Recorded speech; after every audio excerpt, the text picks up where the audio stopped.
வந்ததும் என் நெஞ்சின் தோட்டத்தில் பூ பூக்குதே.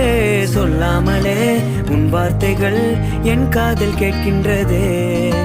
இங்கே அவன் என்றே இனி என் கண்கள் எப்போதும் பார்க்கின்றதே.